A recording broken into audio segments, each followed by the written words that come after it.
So you've mentioned a couple times that your idea going into it was to release a free thing. And, Yeah. I think for people that aren't in the music business, it might be kind of difficult for them to understand why you'd want to do something like that. So what was the thought behind that at the time, like wanting to do something and release it for free? Well, I mean, it was multifaceted. It was an instinct. It Mm, was a gut instinct. I mean, I've spent sort of my entire career trying to figure out the quickest way to get from the art that I make to the people, to the releasing it. and yeah, and to getting it to people, Hmm. and to cutting out the middleman. I mean, I started an independent record label because to me that was cutting out the middleman a little bit. But Mm. then you realize, oh, there's a lot of middlemen in that even. You know what I mean? And there's a lot of complication in that. And I saw that whole industry take a huge hit.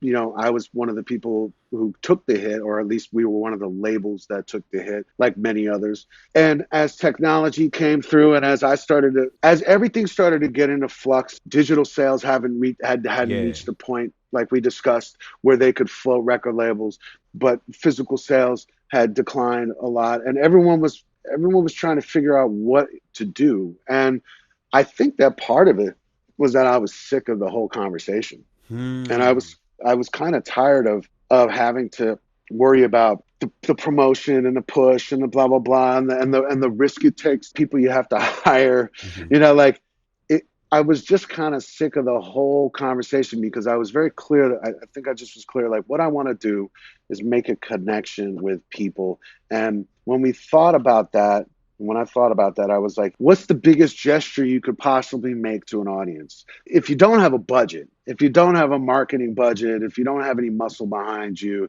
and you're swimming in a sea of sharks and you're a guppy, Hmm. basically, Hmm. and that's if you're playing that game. I was just like, well, this needs to be something that is just really pure and easy, just like the album was, just Hmm. like the making of it, just like the friendship was, just like everything that's been happening has been really pure and easy without a plan, and that has felt really good. Coming from a period of my time where I was trying to control everything around me and I couldn't. You never feel the amount of pain of losing something if you weren't desperately trying to cling on to it or Mm. desperately trying to make it work. It's just not the same pain. It was a philosophical statement, I think, giving it away for free. It was like, listen, we don't have anything to offer except this music. Hmm. We don't have a big budget. We don't have videos. We don't have all this shit. And I couldn't think of a bigger gesture to the world and to people who'd be interested in the music than to say the only thing that I have, I am giving to you as a gesture, Mm.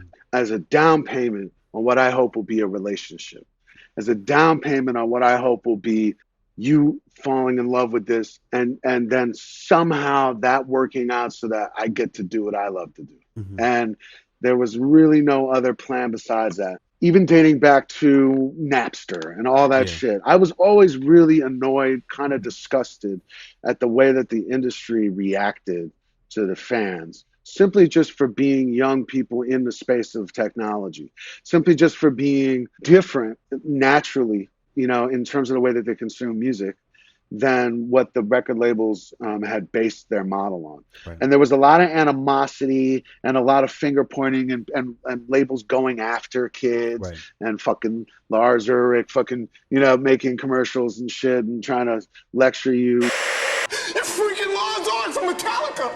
I love everything you do. Well, except for that bad show you hosted. You know what? Maybe I wouldn't have to whore myself out if you kids didn't steal my music. Whoa.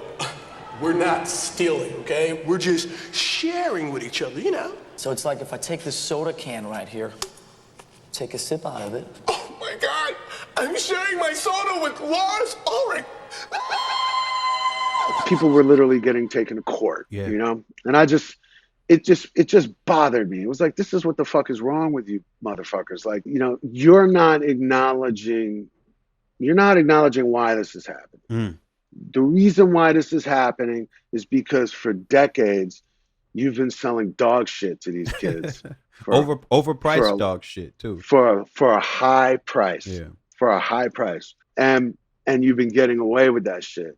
And now they're savvy, and now they want to fucking take a test drive before they fucking buy the car. Mm. And everything is such a fucking get over. Everyone is trying to get over on kids. Everyone is trying to just like rope them in and trick them into paying the money.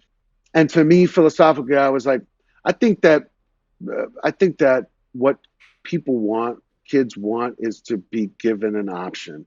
I think that kids have a lot of agency over what they, and not a lot of money. We were fighting for the hearts and minds of people. We didn't want a barrier between us and that.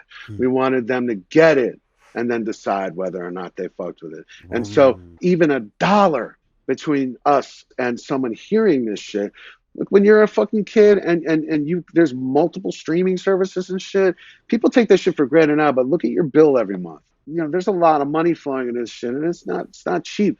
Whatever the case is, if someone fucking has to choose between buying some shit, and buying your shit, if someone is broke and they can't fucking afford, and that's what disgusted me about that whole era, the Napster era, when everyone was just vehemently going after kids and not acknowledging the fact that, like, yo, man, the reason that people are downloading music is because they love music. Like, remember? Like, they love music. Right. You know what I mean? Like, it's not because they're criminals. It's because they love music and they need to hear music and that's inspiring. And if you wanted to collect your favorite music all in one place, it's a lot of money. It's a collection. It's a thing, traditionally. We didn't want anyone who didn't have the budget. We didn't want anyone who didn't have, or maybe they didn't even know who we were. So they were like, I got to choose between a sure bet and something else. We just wanted to eliminate it. We just wanted the purest possible, us to you, boom, you make the decision. You tell us whether or not this shit is worth you coming to a show or buying the vinyl when we press it. It was just a gut instinct, man. And it just felt right. I don't think it was radical. People have given away plenty of mixtapes before. Yeah. And so I think there was also that too. We were sort of like, it's kind of like a mixtape, I guess, but it wasn't. It was an album. So that's it. That's my long-winded answer to that. But it just really felt right.